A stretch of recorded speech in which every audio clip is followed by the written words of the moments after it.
Alright, welcome back everybody to another Real Talk video. I pray y'all are having a beautiful, blessed weekend as we give the Most High all the honor, the glory, and all the praise and worship. My title now says, Racism Makes Money. The biggest talk for a long time now have been about racism. And I want to come at it another way in this video because especially for black people, you know, I don't really like to use that term black, but y'all know what I mean. So many of us don't understand that racism is a business. And once you got something that's working so good for you, you hold on to it and you keep using that to your advantage. And for years and years and years, racism has been in play. Matter of fact, racism has never left. But if I could just get a few people to understand where I'm going with this video and just put away your feelings about black against white and all this stuff, because when you look at it in the long run, it's already a spiritual battle. And I know it seems like, the more and more we are left around here, the more and more it seems like black people are getting killed, by police officers and, all this stuff that's going on. And when you look at racism, I've asked so many different people their definition on racism, and it's amazing the type of response that you get back. Because you see black people that can't stand black people. You even see white people that can't stand white people. You see some whites that get along with blacks and some blacks that get along with whites. You see Hispanics get along with blacks, then you see Hispanics against blacks. You see this whole thing about race and how it's been such a distraction. But one thing about racism is it makes a ton of money. Because why? For one thing, it's marketing. And it's highly successful. And when you look at discrimination, stereotyping, it all kind of just seems like it goes in together. But stereotyping, discrimination, no racism has ever left because it's all evil. When has the evil spirits ever went away? And when you look around, racism just keep doing what? It keep repeating itself. How many times do you hear me say in these videos, war is a business? Prison, the penitentiary, is a business. Church now, or you can say religion now, is a business. Synthetic drugs, going to the doctor, the hospital, it's all business now. Seems like everything is some form of business now. So racism is also business once again. And one thing I like to say about racism is that I see so many people don't look at the root of a problem. They just keep spending a whole lot of time responding back to the symptoms of the problem, but they never look at the root. And that's why, you hear me say this all the time, that's why you can keep on marching and protesting, and it's never going to solve anything. Racism is a business. You do the same thing, you do what? You get the same results. So if most people learn to focus on the solution and not the problem, then they will move forward. But the problem is, too many people, and it's not just with racism, it's with a lot of stuff, they don't never look at the solution. They just continue to get angry. They operate off of feelings and emotions, and they continue to do the same thing year after year after year. That's why we still marching and protesting. You did it with King. You look at Malcolm X. You look all the way up to now, it's still the same problem. Racism. Evil spirit. And the only way to answer an evil spirit, the only answer is putting the Holy Spirit on it. You can't put something on the evil spirit that you don't have, that you don't operate in. That's why a lot of us are not sitting up here worrying about what's going to happen next. We're not worried about Washington. We're not worried about the Supreme Court. We're not worried about a lot of stuff because we know this is a spiritual battle. And when you know that the victory is already won, you start focusing a little bit different than what everybody else is doing. Because let me tell you something, you can keep marching and protesting until the next murder because it's going to happen. I mean, if that makes you happy to march and protest, we'll do it. But most of y'all already know y'all angry and you're not happy while you protesting and marching. More things will happen. You can't fight a spiritual battle marching and protesting and talking about Black Lives Matter. I'm just being real, y'all. This is way deeper than race. We keep giving them the upper hand because we do exactly what they want us to do. And we look more and more stupid out here because we continue to do the same pattern year after year, week after week. Same thing. We already know they're going to start marching. We already know they're going to gun down each other. We already know. We already know. We keep using the same, they keep using the same thing against us, and a lot of us ain't woke up yet. When you go back and look at colleges alone, look at how much racism went on in the colleges. When you back up to February 2013, you remember Sigma Alpha.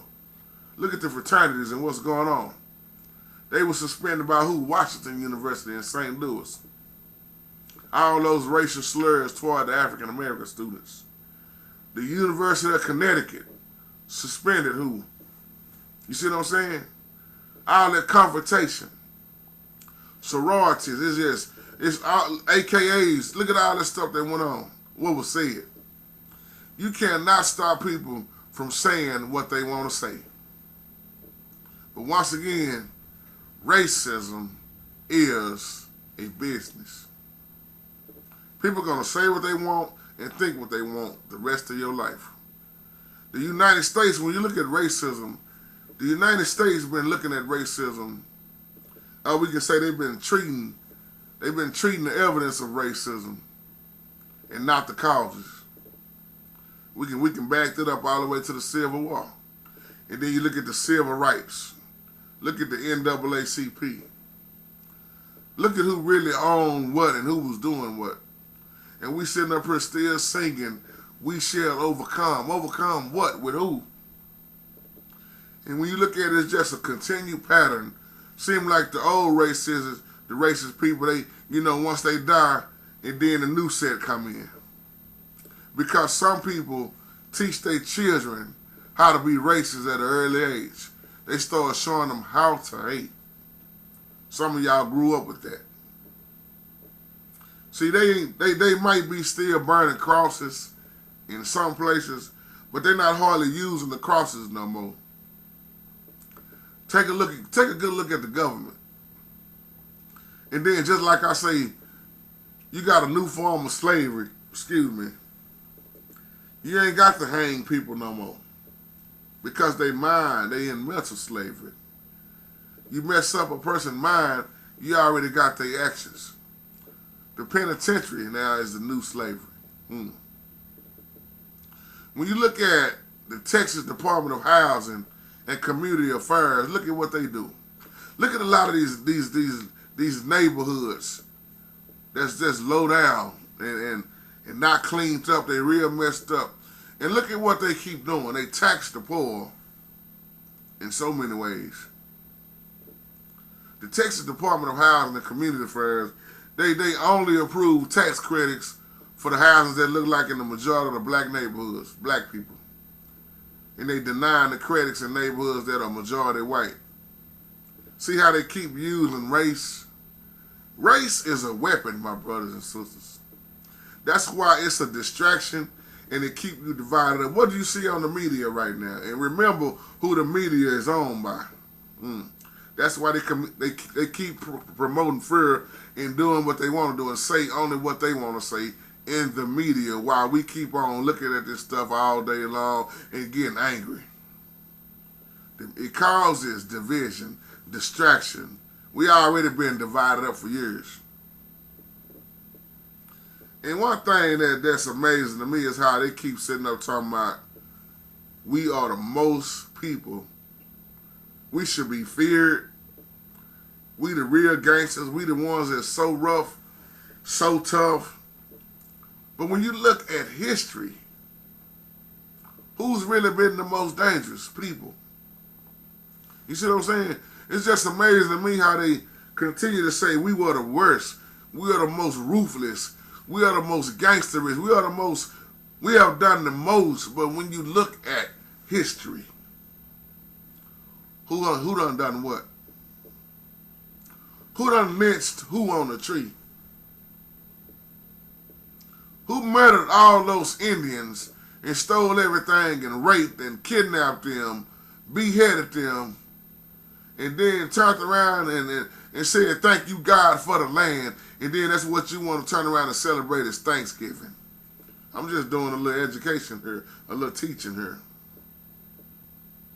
See, most people that I know, I'm talking about that I know, don't have a clue on why they sitting up at Thanksgiving time eating turkey and dressing and all this stuff when it's a national mourning day for a lot of people. Indians. What the Europeans done. Who beat up, who stole, who raped who. You see what I'm saying? Who kidnapped who was oppressed for 400 years? Who put who into slavery? Who gets shot and killed more and more by the police? Us.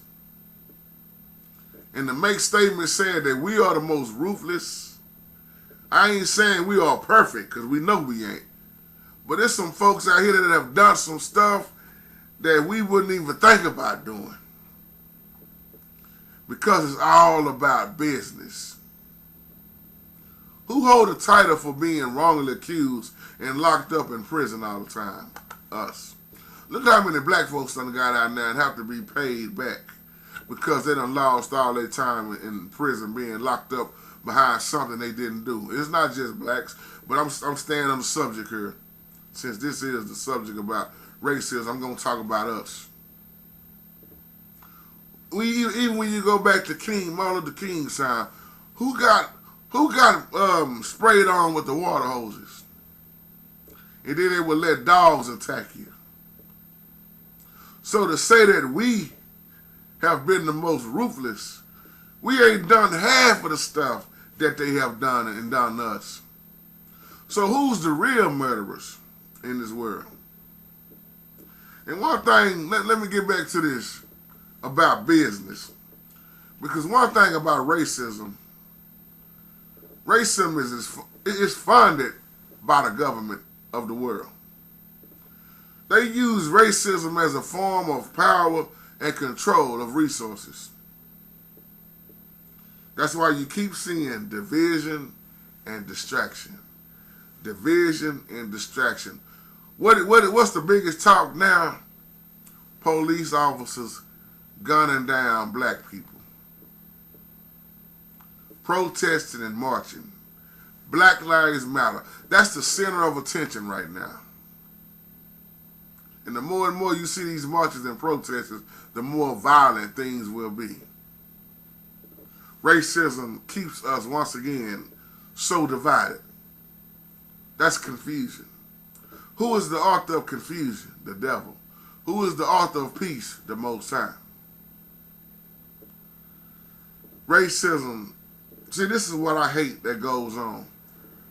We skip right over all the black on black murder. Skip past that.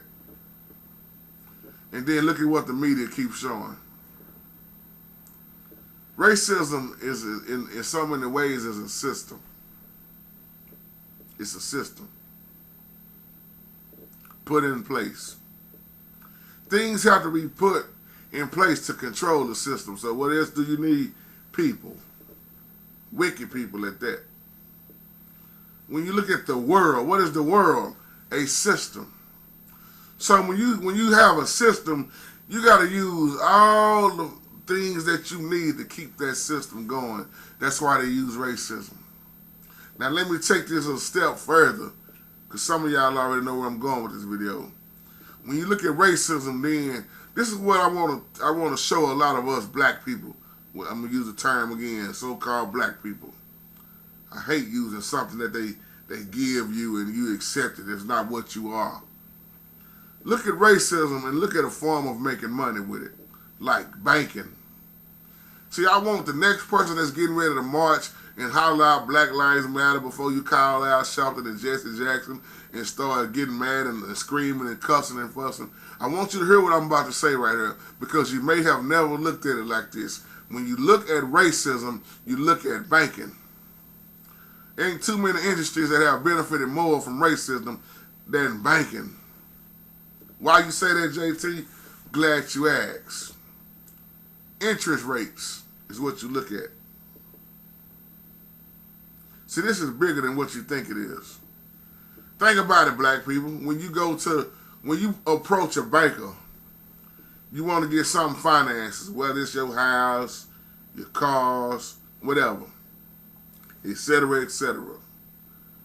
You as a colored person, let's use they term colored people, when they term more colors than we do, you're gonna pay more of a finance at a higher interest rate. Because why? The higher the interest rate, the more money the banker makes. They take in, depending on what you financing. How many single moms, especially, go finance those cars? And they get you, don't they? I know too many people right now, black people, that's done paid their car off probably 3 times. They got ripped off. And they got ripped off on their house.